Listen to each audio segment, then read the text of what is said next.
آج محرم کی 4 تاریخ ہے اور میں چاہتا ہوں کہ جناب حر کے حالات کو تفصیل کے ساتھ آپ کے سامنے پیش کروں۔ حر کون ہے؟ حر کا عقیدہ کیا ہے؟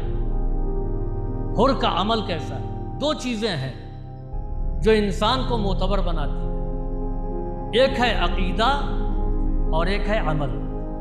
اگر صرف عقیدہ ہے اور انسان بے عمل ہے تو اس کا صحیح عقیدہ اس کو فائدہ نہیں پہنچائے گا۔ اگر انسان کے پاس عمل ہے لیکن وہ عقیدہ نہیں رکھتا ہے تو اس کا عمل بھی کوئی فائدہ نہیں پہنچانے والا۔ 2 چیزیں ہیں، ایک ہے عقیدہ اور ایک ہے عمل۔ عقیدے کا مظاہرہ عمل کے ذریعے سے ہوتا ہے۔ عزیزوں، ان دونوں چیزوں کو اگر ہم حر کی ذات میں دیکھیں تو نہ حر عقیدے میں کمزور ہے اور نہ حر عمل کی منزل میں کمزور ہے۔ حر کا عقیدہ کیا ہے کہ جب امام حسین علیہ السلام نے کہا اے حر، تیری ماں تیرے غم میں بیٹھے، تو حر نے کہا اگر آپ کی ماں جناب زہرا صلوات اللہ علیہا کے علاوہ کوئی اور خاتون ہوتی تو میں آپ کو جواب دیتا۔ تو یہ عقیدہ ہے، یعنی نہ عقیدے میں کمزوری ہے اور نہ ہی عمل میں کمزوری ہے۔ عمل کیا ہے حر کا؟ یہ تو عقیدہ ہے۔ عمل کیا ہے؟ عمل یہ ہے کہ نماز کا وقت آ گیا، امام حسین علیہ السلام نے حر سے کہا کہ تم اپنے فوجیوں کے ساتھ الگ نماز پڑھو گے یا ہمارے ساتھ پڑھو گے؟ تم خود نماز پڑھاؤ گے یا تم نماز پڑھو گے؟ تو حر نے برجستہ کہا کہ فرزند رسول کی موجودگی میں الگ سے نماز پڑھنے یا پڑھانے کا کوئی سوال نہیں ہے۔ آپ نماز پڑھائیے، ہم آپ کے پیچھے نماز پڑھیں گے۔ تو یہ ہے حر کا عمل۔ تو نہ عقیدے میں کمزوری ہے اور نہ عمل میں کمزوری ہے۔ آپ بتائیں کہ حر اسی منزل پر مقام شراف کا یہ واقعہ ہے، مقام شراف ہی میں اگر حر کو موت آ جاتی تو یہ جنتی تھا یا جہنمی تھا؟ حر جنت میں جاتا یا جہنم میں جاتا؟ حر جہنم میں جاتا۔ کیوں جاتا بھائی؟ عقیدہ بھی اچھا ہے، عمل بھی اچھا ہے۔ نہ اس کا عقیدہ اور نہ اس کا عمل اس کو جنت میں پہنچا سکتا تھا۔ کیوں؟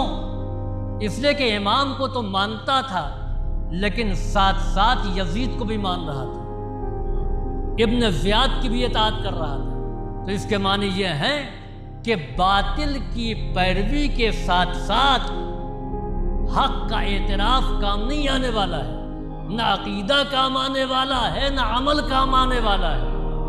صلوات بھیجیے بر محمد و آل محمد۔ حر قبیلہ بنی تمیم کی ایک شاخ قبیلہ ریاح کا سردار تھا۔ پسر سعد سے اس کی دوستی تھی۔ ابن زیاد کے 4 بڑے کمانڈروں میں سے ایک کمانڈر تھا۔ جس طریقے سے پسر سعد سے ابن زیاد نے کہا تھا کہ تم کربلا جاؤ گے اور حسین سے بیعت لے لو گے یا ان کو قتل کر دو گے تو تم کو ملک رائے کی حکومت ملے گی، اسی طریقے سے حر سے کہا تھا کہ تم ان کو کوفے آنے سے روکنا، تم کو خراسان کی حکومت ملے گی۔ دونوں سرداروں سے 2 وعدہ، لیکن یہ پسر سعد کی بدبختی تھی کہ پسر سعد نے ملک رائے کی لالچ میں اپنے دامن کو امام مظلوم کے خون سے آلودہ کیا۔ حر آپ دیکھیں کہ کس منزل پر ہے۔ جنگ جمل، یعنی حر کے کردار کو دیکھیں، جنگ جمل میں کردار ایک کریکٹر ہے زبیر کا۔ زبیر کون؟ امیر المومنین کے دوست پھوپھی کے بیٹے، سگی پھوپھی کے بیٹے، اور پیغمبر کی وفات کے بعد مولائے کائنات کے زبردست حامی۔ لیکن جب امیر المومنین کو خلافت چوتھی منزل میں پیش کی گئی تو یہ امیر المومنین کے مقابلے میں آ گئے۔ جنگ جمل میں زبیر کو امیر المومنین نے بلایا اور آنکھوں میں اشک کے ساتھ کہا، زبیر تم تو میرے بھائی تھے، تم تو میری پھوپھی کے بیٹے ہو، کیا تم مجھ سے جنگ کرو گے؟ اتنا سننا تھا کہ زبیر نے سر جھکایا اور جنگ جمل سے دور چلے گئے، راستے میں قتل کر دیے گئے۔ فرق پہچانے حر میں اور زبیر میں، کہ حر نے جس لمحے تجزیہ کیا کہ ہم کو باطل کا ساتھ چھوڑ دینا ہے تو باطل کو چھوڑ کر کے حق کی طرف آ گیا، لیکن زبیر انہوں نے باطل کو تو چھوڑا لیکن حق کے دامن میں پناہ نہیں لی، امیر المومنین کے ساتھ نہیں آئے بلکہ میدان سے چلا جانا کافی سمجھا۔ یہی وجہ ہے کہ حر کا کردار تاریخ میں آج بھی گنہگاروں کے لیے مشعل راہ ہے۔ اگر انسان خطا کار ہے تو حر کا کردار ہی اس کو بڑھ کر کے سہارا دیتا ہے، اور پھر کتنی اپنائیت ہے جناب حبیب کے لیے۔ آپ کہتے ہیں حبیب آئے، آپ مسلم بن اوسجا کے لیے کہتے ہیں کہ مسلم بن اوسجا نے یہ فرمایا، لیکن حر کے لیے آیا، حر نے یہ کہا، حر کو امام نے بھیجا۔ یعنی جب قربتیں ہو جاتی ہیں، انسان اپنے آپ کو کسی سے قریب سمجھنے لگتا ہے تو پھر لفظوں میں تکلف نہیں ہوتا۔ اس انداز سے حر کو خطاب کرنا تو اس کے معنی یہ ہیں کہ لفظوں میں تکلف نہیں ہوتا۔ حر کو جو امتیازی خصوصیت حاصل ہے وہ کربلا کے باقی شہیدوں کو نہیں ہے۔ باقی شہداء میں جناب حبیب بن مظاہر کی قبر الگ بنی ہے، سب گنج شہیدہ میں، لیکن حر کا باقاعدہ روضہ بنا ہوا ہے اور کافی دور ہے۔ اس سلسلے میں صاحب معالی السبتین تحریر فرماتے ہیں کہ حر کا مزار امام حسین علیہ السلام کے روضے سے اتنی دور کیوں تھا ہے؟ وجہ یہ ہے کہ حر کے قبیلے والے حر کے لاشے کو لے کر کے وہاں سے چلے، کربلا سے دور کے اپنے قبیلے میں لے جائیں گے، وہاں دفن کریں گے، لیکن ایک منزل پر آ کر کے ناکہ رک گیا۔ بڑی کوشش کی کہ آگے بڑھیں، آگے نہیں بڑھا ناکہ۔ آخر میں تھک ہار کر کے انہوں نے وہیں پر حر کو دفن کر دیا، قبر بنا دی۔ ایسے ہی ایک ملتا جلتا واقعہ میدان احد کا ہے۔ پیغمبر اسلام کے ایک صحابی تھے، وہ شہید ہو گئے، ان کی زوجہ میدان احد میں آئی، اپنے شوہر کے لاشے کو ناقے پر رکھا اور یہ چاہا کہ مدینے لا کر کے بقیع میں دفن کر دیں۔ ناقہ احد کے میدان میں تو چل رہا تھا، لیکن جیسے ہی سرحد احد ختم ہو رہی تھی وہاں سے آگے ناقہ نہیں بڑھ رہا تھا۔ انہوں نے بہت کوشش کی، ناقہ آگے نہیں بڑھا۔ پیغمبر اسلام کو آ کر کے اطلاع دی، اللہ کے رسول ناقہ آگے کیوں نہیں بڑھ رہا ہے؟ یہاں سے ہم چاہتے ہیں کہ مدینے لے جا کر کے اپنے شوہر کو دفن کریں۔ پیغمبر نے کہا یہ بتاؤ کہ عمر جب مدینے سے چلے تھے تو انہوں نے کیا کہا تھا؟ زوجہ کہتی ہے کہ عمر نے دعا کیا تھا کہ پروردگارا اب مجھے مدینے آنا نصیب نہ ہو، میں جا رہا ہوں تو میدان احد ہی میں رہ جاؤں، وہیں شہید ہو جاؤں۔ آپ نے حکم دیا کہ عمر کو اسی میدان احد میں دفن کر دو، چنانچہ وہیں پر دفن کر دیے گئے۔ حر کے لاشے کو حر کے قبیلے والے لے کر کے چلے، لیکن ایک منزل پر آ کر کے ناقہ آگے نہیں بڑھا۔ کتنی مماثلت ہے پیغمبر کے صحابی میں جو میدان احد میں شہید ہوا اور اس حر میں کہ جس کی خطا کو امام نے معاف کیا۔ ناقہ وہیں پر رک گیا، قبیلے والوں نے وہیں پر دفن کر دیا۔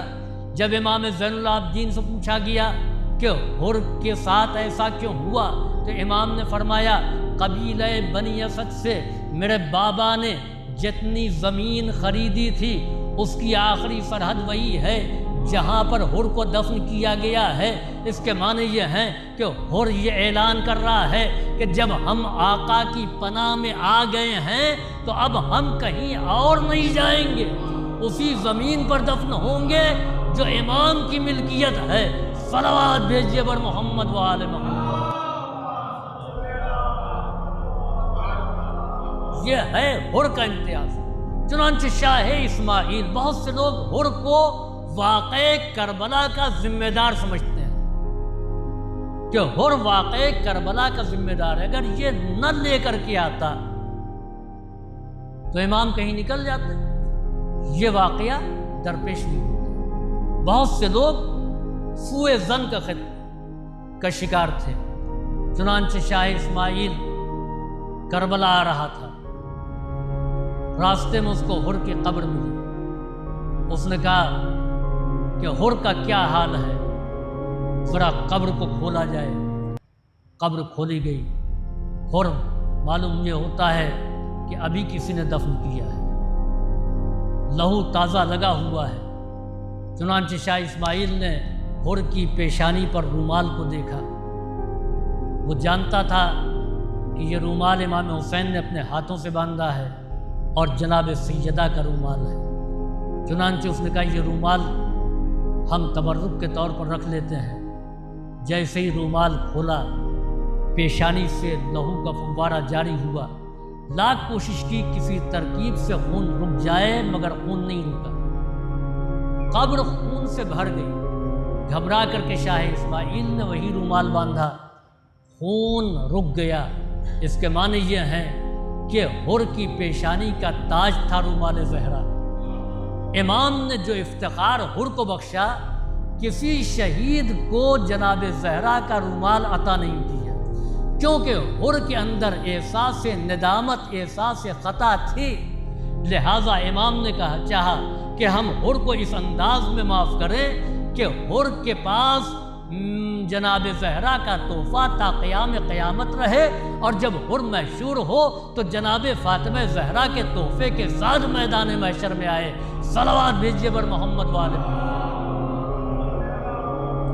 عزیزوں، میدان شراف میں حر کے قافلے کو امام نے پیاسا دیکھا، زبانیں نکلی ہوئی تھی۔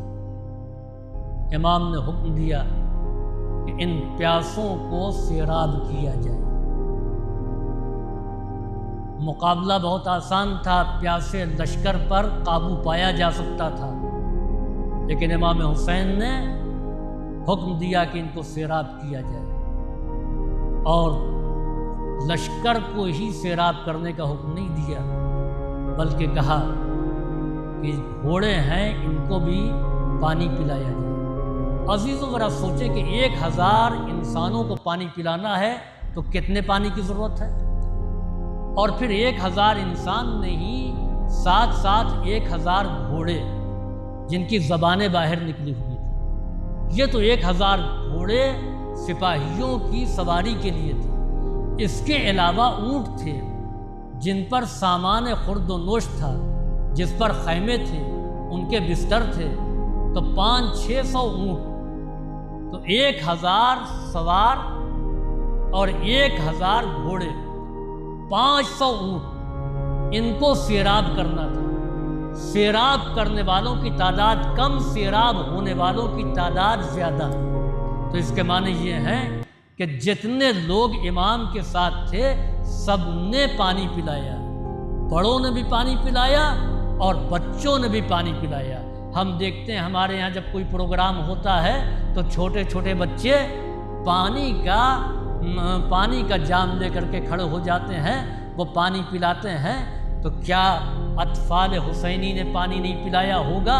تاریخ تو اس سلسلے میں خاموش ہے، لیکن میرا وجدان کہتا ہے کہ بچوں نے بھی ان سپاہیوں کو پانی پلایا ہوگا۔ امام نے آخر میں حکم دیا کہ گھوڑوں کے اوپر پانی چھڑک دو، چونکہ یہ گرمی سے پریشان ہیں، ناکوں کے سامنے پانی رکھو جب تک کہ یہ خود سے منہ نہ اٹھا لیں، ان کے سامنے سے پانی کا ظرف نہ ہٹانا۔ عزیزوں، یہ بچے پانی نہیں پلا رہے ہیں بلکہ متوجہ کر رہے ہیں کہ آج تم پیاسے ہو، ہم تم کو پانی پلا رہے ہیں، لیکن کل ہمارے اوپر وقت آئے گا تو تم اس واقعے کو یاد رکھنا۔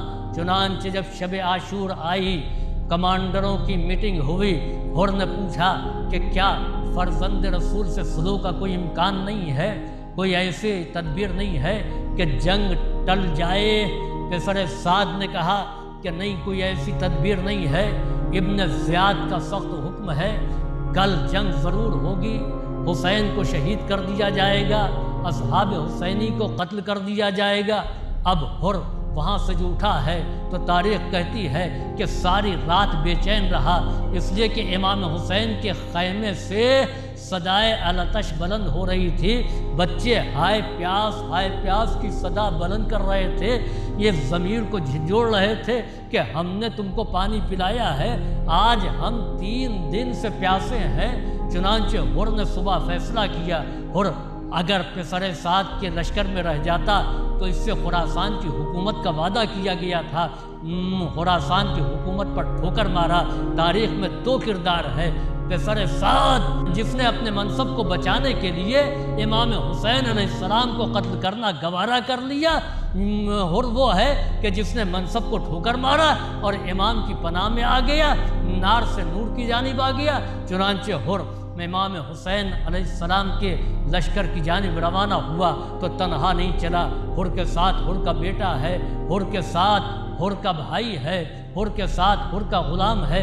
یہ مختصر سا قافلہ امام کی جانب روانہ ہو گیا اور اس انداز میں چلا ہے کہ معلوم یہ ہوتا ہے کہ یہ امام کے لشکر پر حملہ کرنے کے لیے جا رہے ہیں تاکہ یزیدی فوج کے سپاہی یہ سمجھیں کہ لشکر چھوڑ کر کے نہیں جا رہے ہیں بلکہ مقابلے کے لیے جا رہے ہیں۔ لیکن جیسے ہی لشکر سے باہر نکلے، ہر نے حکم دیا کہ میرے ہاتھوں کو باندھ دیا جائے، اس لیے کہ یہ بڑے خطا کار ہاتھ ہیں، یہ بڑے گناہگار ہاتھ ہیں۔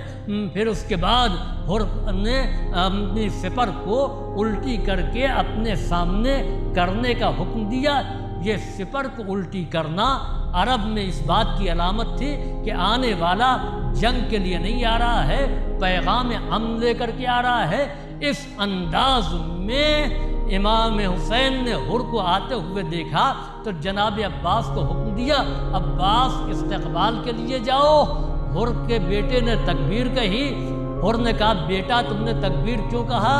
کہا لشکر حسینی کے علمدار استقبال کے لیے کھڑے ہیں۔ ہر کے بیٹے نے پھر تکبیر کہی، کہا اب تم نے تکبیر کیوں کہی ہے؟ کہا کہ علی اکبر استقبال کے لیے آ رہے ہیں۔ ہر کے بیٹے نے ایک مرتبہ کہا بابا اب گھوڑے سے اتر جائیے۔ کہا کیوں اتر جاؤں؟ کہا اس لیے کہ مولا خود بنفس نفیس آ رہے ہیں، امام استقبال کے لیے آئے۔ ہر گھوڑے سے اتر آتا ہے، امام کے سامنے پہنچا، بڑی گستاخی کی تھی نا، بڑی بے ادبی کی تھی، اب معذرت کے لیے الفاظ نہیں ہیں۔ ایک فقرہ کا اخطأتو یبن رسول اللہ، اے فرزند رسول بڑی غلطی ہو گئی، مجھے معاف کر دیجئے۔ امام نے سینے سے لگایا، ہر تیری ماں نے تیرا کیا ہی خوبصورت نام رکھا ہے، تو دنیا میں بھی ہر ہے اور آخرت میں بھی ہر ہے۔ امام نے ہر کو سینے سے لگایا، اے ہر جا، میں نے معاف کیا، میرے پروردگار نے معاف کیا۔ ہر کہتا ہے مولا آپ جناب زہرا کی جانشین جناب زینب سے بھی سفارش کر دیجئے، وہ بھی مجھے معاف کر دے، اس لیے کہ جب میں نے لجام فرس پر ہاتھ ڈالا تھا تو کسی بی بی کے رونے کی آواز آئی تھی۔ میں نے پوچھا کون بی بی ہے جو رو رہی ہے؟ تو کسی نے جواب دیا کہ یہ علی کی بیٹی زینب رو رہی ہے، علی کی بیٹی زینب کا دل میں نے دکھایا ہے۔ جناب زینب کو یہ خبر ملی کہ ہر امام کی نصرت کے لیے آیا ہے، امام کا ناصر بن کر کے آیا ہے۔ عزیزوں، جناب اون محمد کو جناب زینب نے بلایا، اے اون محمد ہر آیا ہے، جاؤ ہر کو ماموں کہہ کر کے سلام کرنا۔ جناب زینب نے بڑی عزت بخشی۔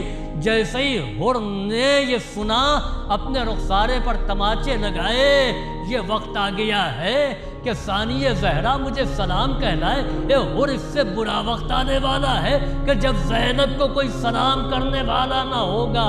ارباب عزا، ہر کہتا مولا میرے بیٹے کو اجازت دیجئے۔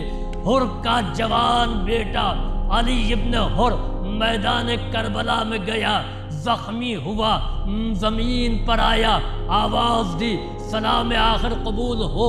ہر اٹھا کہ مقتل میں اپنے بیٹے کے پاس جائے۔